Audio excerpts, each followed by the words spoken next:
का वोटर है तो ये जानकारी उनके लिए बहुत बहुत जरूरी है। चुनाव आयोग ने सिर नाम का एक नया अभियान शुरू किया है जो सीधे तौर पर वोट देने के अधिकार से जुड़ा हुआ है। चलिए इसे जरा समझते हैं। देखिए, ये अभियान 2 फेज में होगा। पहला फेज 4 नवंबर 2025 से शुरू होगा, जिसमें बूथ लेवल ऑफिसर्स यानी बीएलओज घर घर आकर वोटर्स की जानकारी को वेरीफाई करेंगे। अब इस पूरी प्रक्रिया का जो आधार है वो बहुत सरल है। 2025 की जो वोटर लिस्ट है उसकी तुलना सीधे सीधे साल 2002 की लिस्ट से की जाएगी और इसी तुलना के आधार पर हर वोटर को ए से लेकर एफ तक 6 अलग अलग कैटेगरीज में बांटा जाएगा। मतलब 2002 की वो लिस्ट ही एक तरह से सब कुछ तय करने वाली है। तो सवाल ये उठता है कि किसी को कौन सी कैटेगरी मिलेगी। इसके लिए ना 2 मुख्य चीजें देखी जाएंगी। पहली, वोटर की उम्र, और दूसरी, 2002 की वोटर लिस्ट में उनके परिवार का नाम है या नहीं। ठीक है, तो सबसे पहले ग्रुप को देखते हैं। ये वो लोग हैं जिनकी उम्र 38 साल या उससे ज्यादा है, यानी जिनका जन्म 1 जुलाई 1987 को या उससे पहले हुआ है। अगर उनका नाम 2002 की लिस्ट में मिल जाता है तो उन्हें रखा जाएगा कैटेगरी ए में, और अगर नाम नहीं मिलता तो उन्हें डाल दिया जाएगा कैटेगरी बी में।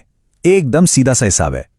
अच्छा, अब आते हैं दूसरे एज ग्रुप पर। यह है 22 से 38 साल के वोटर्स, जिनका जन्म 2 जुलाई 1987 से 2 दिसंबर 2004 के बीच हुआ है।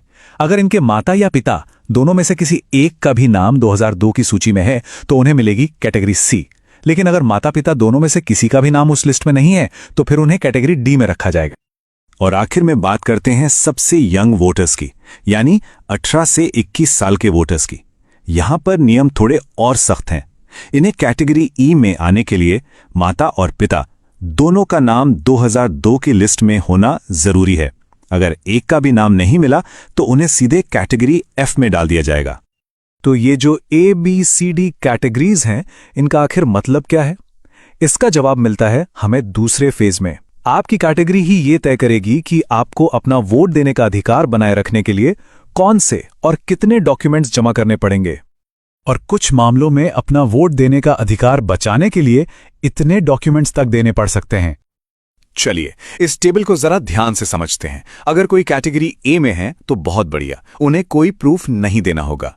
बी, सी और ई कैटेगरी के लोगों को सिर्फ अपना एक प्रूफ देना होगा। लेकिन कैटेगरी डी वालों को अपना और अपने माता या पिता में से किसी एक का यानी कुल 2 प्रूफ देने होंगे। और सबसे ज्यादा कैटेगरी एफ वालों को अपना और अपने माता पिता दोनों का मतलब कुल 3 प्रूफ पेश करने होंगे। और सबसे जरूरी बात, अगर ये प्रूफ नहीं दिए जा सके तो मतदाता सूची से नाम हटने का पूरा खतरा है। तो अब सबसे बड़ा सवाल, आखिर किया क्या जाए?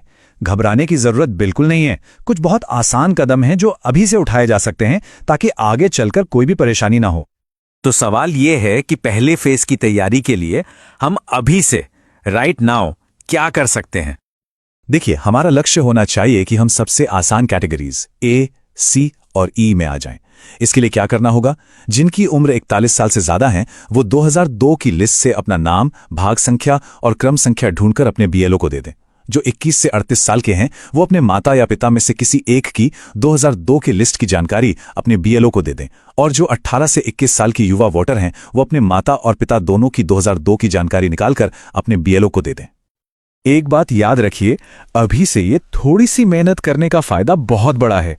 जब पहले फेज में बीएलओ वेरिफिकेशन के लिए आएंगे ना, तो उनके लिए आपको ए, सी या ई जैसी आसान कैटेगरी में डालना बहुत सिंपल हो जाएगा और आप भविष्य की बड़ी मुश्किलों से बच जाएंगे। आखिर में ये सारी मेहनत सिर्फ किसी दस्तावेज के लिए नहीं है। जैसा कि इस गाइड में कहा गया है, ये इसलिए है ताकि हमारा वोट देने का अधिकार बरकरार रहे और हम लोकतंत्र को बचा सकें। तो जागरूक रहिए, अपनी जानकारी तैयार रखिए और इस जरूरी संदेश को दूसरों तक भी जरूर पहुंचाइए।